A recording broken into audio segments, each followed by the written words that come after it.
સ્વાગત છે તમારું જયશ્રીસ કિચનમાં। તો આજે આપણે બનાવીશું એકદમ ટેસ્ટી એવી કાઠિયાવાડી ચટણી। તો કાઠિયાવાડી ચટણી બનાવવા માટે અહીંયા મેં લીલા મરચાં લઈ લીધા છે। એકદમ ફ્રેશ અને તાજા છે, બહુ તીખા પણ નહીં અને બહુ મોળા પણ નહીં, તે રીતના મેં મરચાં લઈ લીધા છે। હવે મરચાંને આપણે એકદમ સરસ રીતે ધોઈ અને કોરા કરી લીધા છે।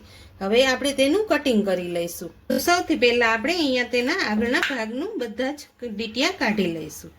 આ રીતના આપણે મોટું કટિંગ કરી લેવાનું છે।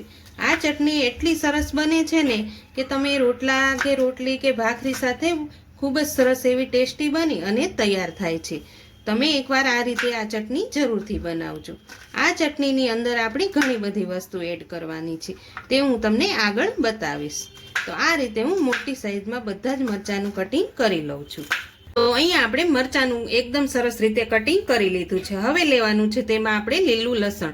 તો અત્યારે શિયાળાની સિઝનમાં ભરપૂર એવું લીલું લસણ મળતું હોય છે, તો તેને પણ આપણે એકદમ સરસ રીતે આ રીતે કટિંગ કરી લેવાનું છે।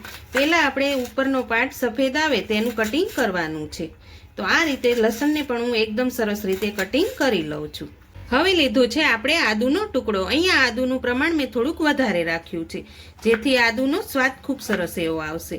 તો તેને પણ આ રીતે હું કટિંગ કરી લઉં છું। તો હવે લીધી છે લીલી હળદર, તો તેને પણ હું સરસ રીતે કટિંગ કરી લઉં છું। અહીંયા મેં આદુ કરતાં હળદરનું પ્રમાણ થોડુંક વધારે રાખ્યું છે। અત્યારે શિયાળાની સિઝનમાં હળદર ખૂબ જ ફાયદાકારક છે, એટલે તમે તમારા ચોઈસ પ્રમાણે હળદર એડ કરી શકો છો। તો આ રીતે હળદરને પણ હું એકદમ સરસ રીતે કટિંગ કરી લઉં છું। તો અહીંયા આપણે બધી જ વસ્તુને એકદમ સરસ રીતે કટિંગ કરી લીધું છે। હવે તેને હું એક બાઉલની અંદર બધી જ વસ્તુ એડ કરી દઉં છું।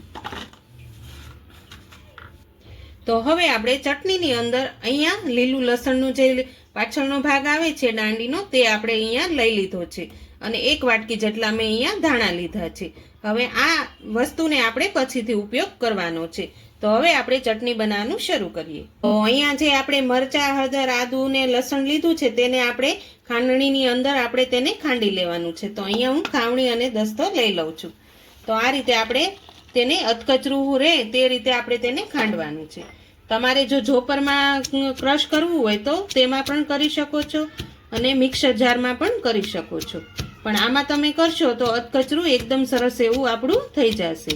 તો આ રીતે હું તેને અધકચરું ખાંડી લઉં છું। તો અહીંયા આપણે એકદમ સરસ રીતે અધકચરું વાટી લીધું છે, તમે જોઈ શકો છો। જુઓ, તમને હું બતાવું તો આ રીતનું આપણે અધકચરું રાખવાનું છે, જેથી ચટણીનો ખૂબ સરસ એવો સ્વાદ આવશે। તો હવે આપણે ચટણીનો વઘાર કરી લઈશું। તો અહીંયા મેં એક પેન મૂકી દીધું છે। હવે તેમાં આપણે 2 મોટી ચમચી જેટલું તેલ એડ કરવાનું છે। આ ચટણીને તમારે લાંબા સમય સુધી સ્ટોર કરવી હોય તો તેલનું પ્રમાણ થોડુંક વધારે રાખવાનું છે। તો અહીંયા આપણું તેલ એકદમ સરસ ગરમ થઈ ગયું છે। હવે તેમાં આપણે રાઈ જીરું એકદમ સરસ ફૂટે પછી આપણે તેમાં હિંગ એડ કરવાની। તો અહીંયા આપણું રાઈ જીરું એકદમ સરસ રીતે ફૂટી ગયા છે। હવે તેનો સરસ વઘાર થઈ ગયો છે। હવે આપણે જે ક્રશ કરીને રાખ્યું છે તે આપણે પેસ્ટ એડ કરી દેવાની છે। હવે તેને એકદમ સરસ રીતે આપણે મિક્સ કરી લેવાનું છે।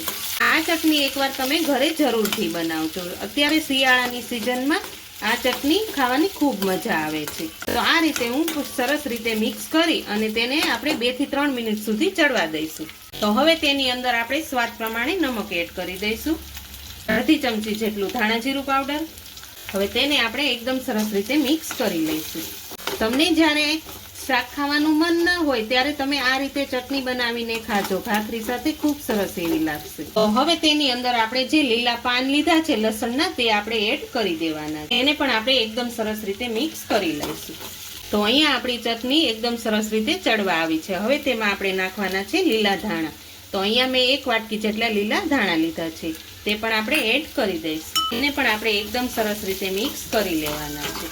હવે તેની અંદર આપણે ગળ એડ કરવાનો છે। અહીંયા હું 1 ચમચી જેટલો ગળ લઉં છું। ગળ ઓગળે ત્યાં સુધી આપણે તેને એકદમ સરસ રીતે મિક્સ કરી લેવાનું। તમારે જો આની જગ્યાએ ખાંડ એડ કરવી હોય તો ખાંડ પણ એડ કરી શકો છો। તો આ રીતે આપણે ગળને પણ એકદમ સરસ રીતે મિક્સ કરી લઈએ। તો અહીંયા આપણી ચટણી બની અને એકદમ સરસ એવી બની ગઈ છે। તો હવે હું ગેસની ફ્લેમ બંધ કરી દઉં છું।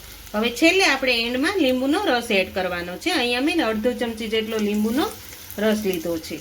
હવે તેને પણ આપણે એકદમ સરસ રીતે મિક્સ કરી લઈશું। તો હવે અહીંયા આપણી ચટણી બની અને તૈયાર થઈ ગઈ છે. હવે તેને હું નીચે ઉતારી લઉં છું. તો તૈયાર છે આપણી એકદમ ટેસ્ટી એવી કાઠિયાવાડી ચટણી. તમને જો મારી આજની રેસીપી પસંદ આવી હોય તો મારા વિડીયોને લાઈક કરજો, વધુમાં વધુ શેર કરજો, ને હજુ સુધી મારી ચેનલને સબસ્ક્રાઇબ ન કરી હોય તો પ્લીઝ સબસ્ક્રાઇબ કરી દેજો, ને કોમેન્ટ કરીને કહેજો કે તમને મારી આજની રેસીપી કેવી લાગી.